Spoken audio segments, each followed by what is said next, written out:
quarto ano! Como que vocês estão? Eu, graças a Deus, estou bem. Espero que vocês também estejam todos bem. Ufa! Que semana, né? A professora mandou videoaula, formulário, um monte de informação.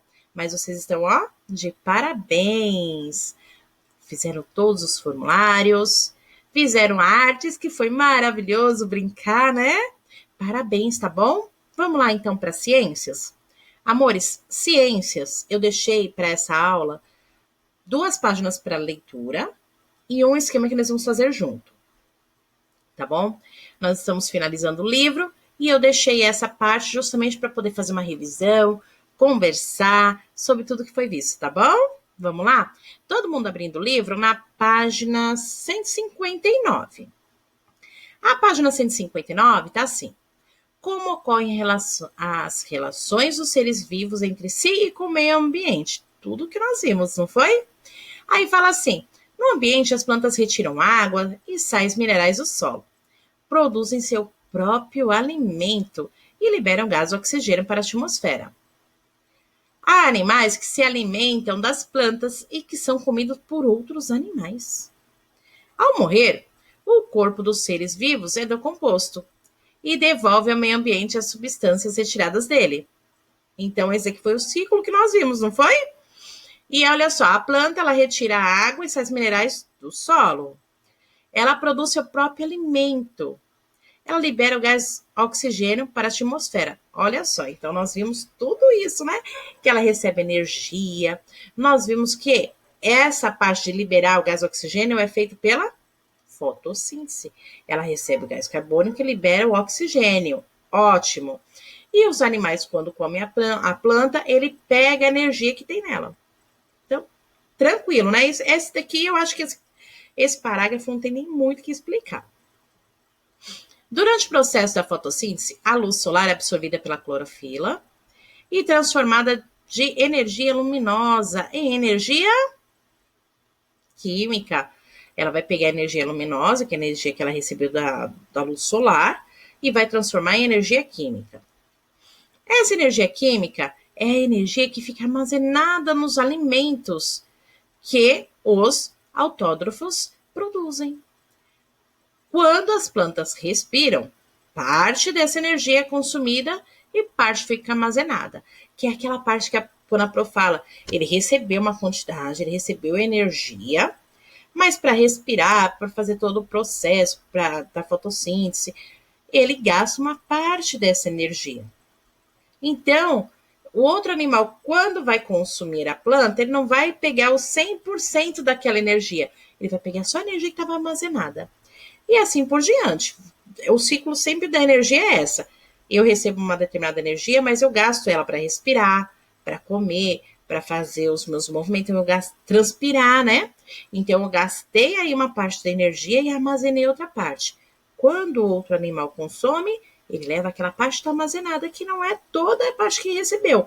Então, o último que está na cadeia alimentar, o último que consumiu, é o que vai receber menos energia. Isso vocês já conseguiram entender, né? Vamos lá. Os animais herbívoros recebem parte da energia que a planta produz na fotossíntese. Ao respirar, eles usam parte dessa energia que recebeu da planta e reservam outra parte, que será transferida ao animal que é o seu consumidor. Então, é o que a professora tinha acabado de falar, não tem nem necessidade de explicar essa parte agora, né, meus amores? Em um ecossistema, os seres vivos estão interligados e dependem um dos outros para obter alimentos. Essa sequência de interdependência, em que um serve de alimento ao outro, recebe o nome de cadeia alimentar. Muito bem. Cadê cadeia alimentar? Tá aqui. Nela, há os produtores, os consumidores e os decompositores.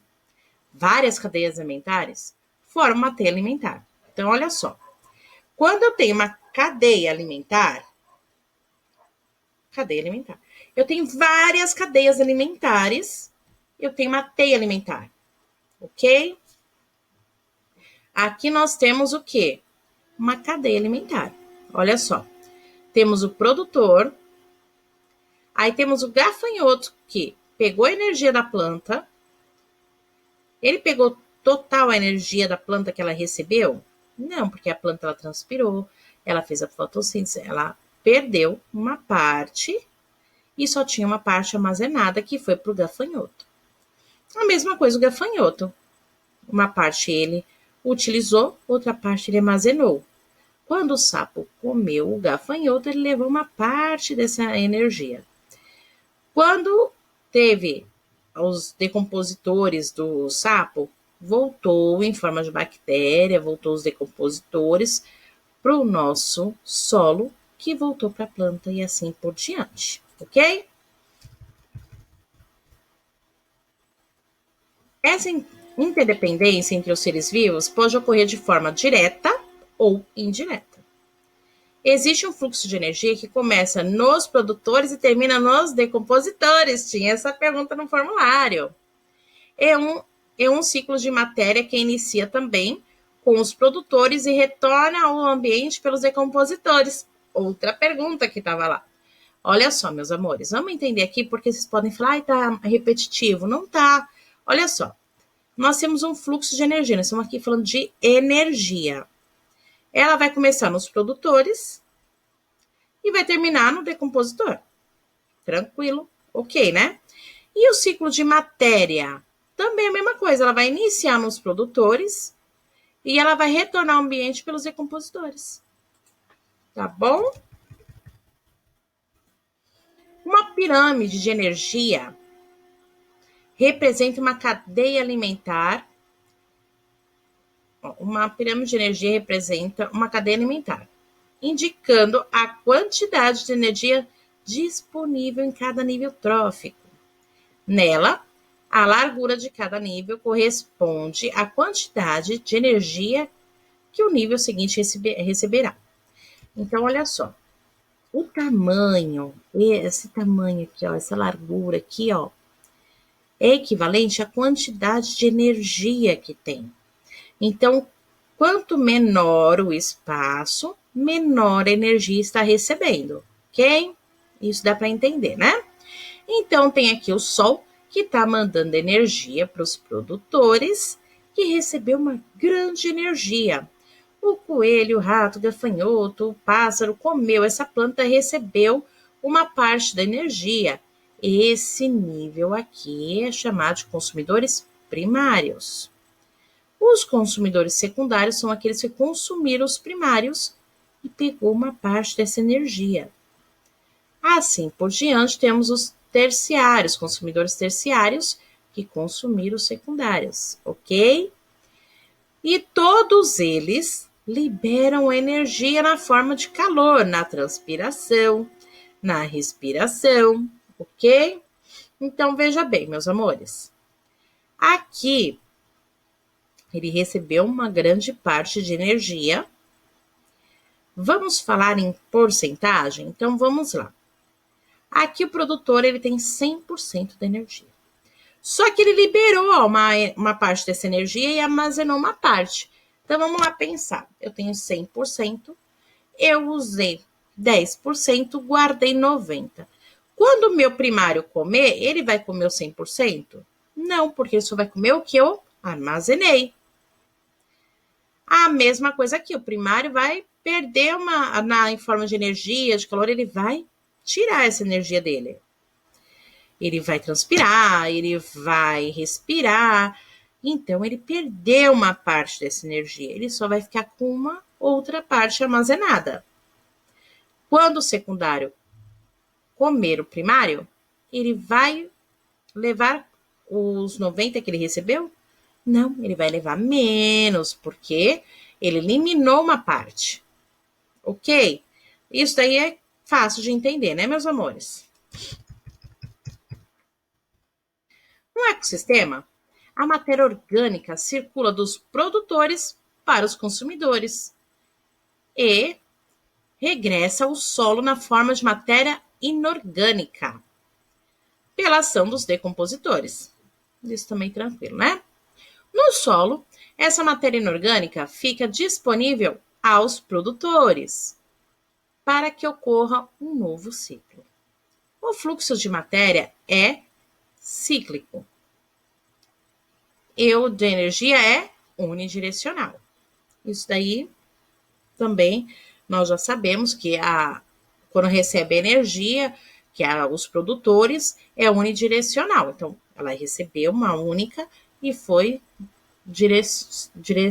direcionando. Oh, quase que não sai, pro. E o fluxo da matéria é cíclico, ok? No ciclo da água, então vamos lá.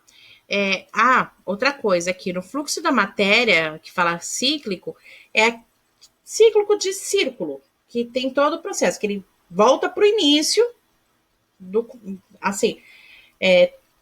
tem o produtor, que recebe energia, teve todo aquele processo, depois um retorna para ele, pela forma dos decompositores. Então, é esse ciclo, por isso que fala cíclico, tá bom? Não esqueça disso. Bom, no ciclo da água, a água circula na natureza passando pelos ambientes físicos, pelos seres vivos, o que permite um fluxo contínuo. Isso também vocês lembram, né, da evaporização, que volta lá para a nuvem, que retorna para nós em forma de gelo, de água, ok?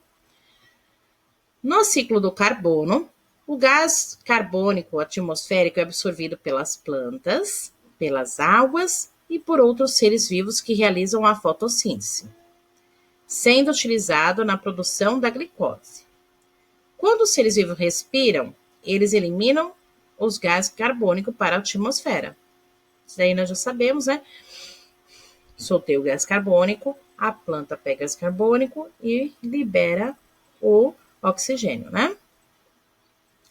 No ciclo do oxigênio, as plantas e os demais seres vivos retiram gás oxigênio do ar ou da água durante a respiração e ele volta à atmosfera por meio da fotossíntese.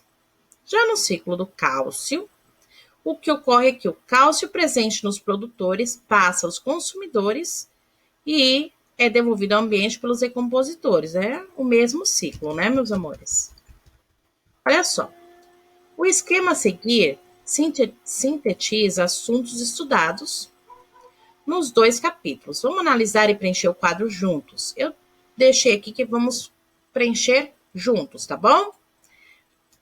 As relações dos seres vivos, elas podem ocorrer por meio da alimentação,